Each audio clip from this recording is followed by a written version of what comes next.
Ayan, sa mga tropa pits natin dyan, panibagong araw na naman. Magandang umaga, tanghali, hapon, gabi sa inyo. Depende kung anong oras mo ito pinapanood. Kung mapapansin ninyo mga tropa pits, ito ang ating Sniper 155 ay nagkaroon ng gas-gas sa ating tapalodo. Kasi tumama yan dito sa ating mini driving light. Nung niloward natin siya mga tropa pits, okay naman, hindi naman tumatama sa bracket niya yung ating shock. Ang ating tapalodo. Nga lang nung nagkaroon ako ng backride na mabigat, talagang medyo pagkabig ko doon talaga siya nagasgasan Pero anyway, yung gasgasan nandiyan na yan. So para sa akin, okay na rin. Wala na tayong magagawa, andyan na yan. Pero mareremedyohan naman yan. Sticker lang katapat niyan mga tropa pits. Inaantay ko na nga pala yung panibagong order ko na lagayan ng MDL na pinaka-bracket niya na para hindi na siya na tumatama sa tapalodo. Pero itong ating Sniper 155 mga tropa page, pinabago ko na yung fork oil niya, yung langis. Kasi napansin ko nga, bakit masyado pa rin malambot kahit konti lang naman yung nilowered natin. Nung pinalitan natin siya ng langis, napansin ko dun sa video na yun, hindi parehas o hindi pantay yung pagkalagay ng langis ng stock sa ating shock. Sa kaliwa medyo marami, sa kanan medyo konti. Actually konti talaga yung nakita ko doon. Ngayon ipapakita ko sa inyo mamaya yung video kung paano pinalitan yung langis na yan. Pero ito ngayon yung ating Sniper 155 ay okay na okay at goods na. Na-testing ko na siya at hindi na siya tumatama sa ating mini driving light o dito sa bracket kahit may backride kasi maganda na yung laro ng kanyang shock at napadagdagan ko nga ng pinatigas ko ng kaunti. And so pakita na natin kung paano ilalagay yung ating fork oil, kung paano pinalitan yung langis ng ating shock.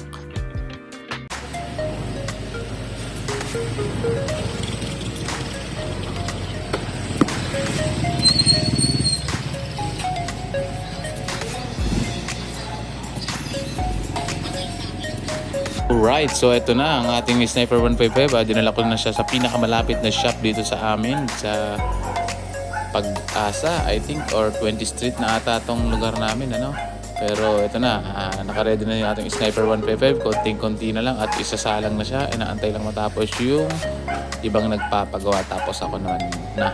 So ito yung gas-gas, lalim, Ayan, pero tataparan lang natin ng sticker yan.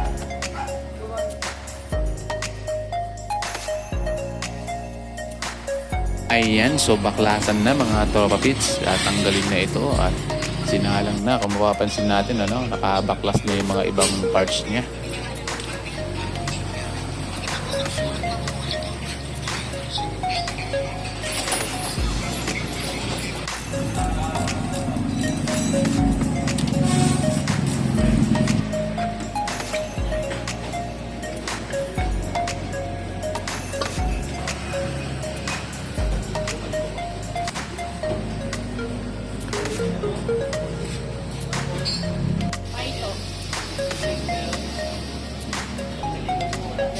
Ano po? Anong brand? Paito, 300 lang sa Paito. Ganyan.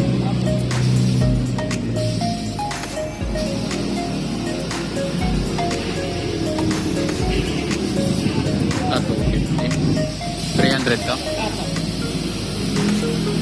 Pero dalawa naman na to, Kasi 250. Okay. Mas maganda to. Opo. Sige, ganito na lang. Oo.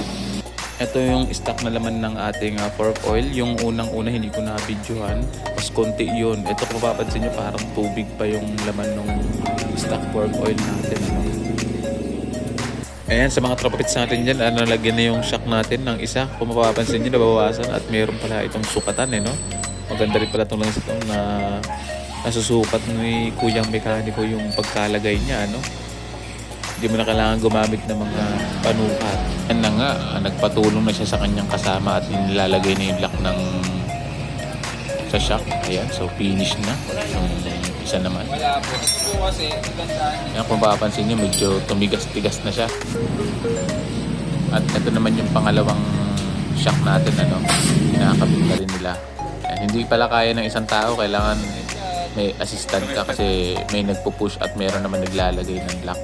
Kasi kung napansin ko, medyo nahihirapan sila, pero shout out kay Kuya Mekaniko at nagustuhan ko yung kanyang pagkagawa sa ating front shock sa ating Sniper 155.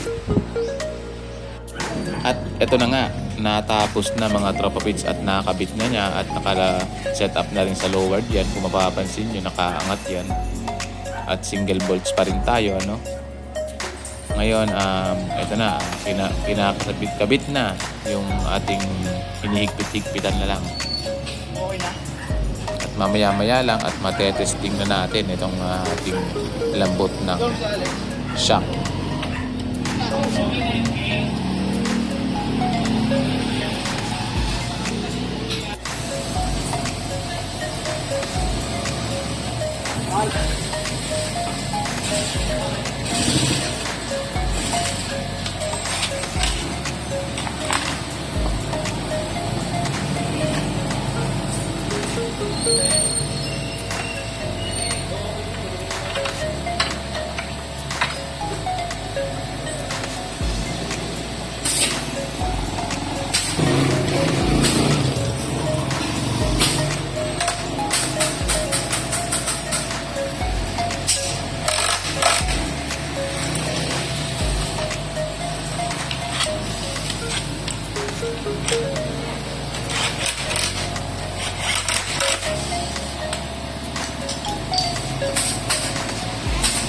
At ayun na nga mga tropa pits, tapos na yung pagkalagay ng ating front shock, no? Ito na, tinetesting na natin kung malambot na ba yung ating shock.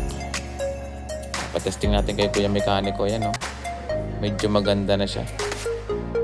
Sa mga tropa pits natin dyan, ito yung kinalabasan ng pagpalit natin ng pork oil. Actually, mas maganda na siya, na ang ganda ng rebound niya, no?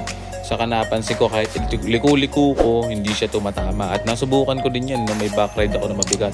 Hindi na talaga siya tumatama sa ating bracket. Pero mas maganda dyan, inaantay ko yung binili kong bracket na mas maganda kasi nakalabas yun. Talagang hindi na siya sasayad. So hanggang dito na lang tayo mga tropa pits. Maraming salamat sa mga tropa pits natin dyan. Thank you.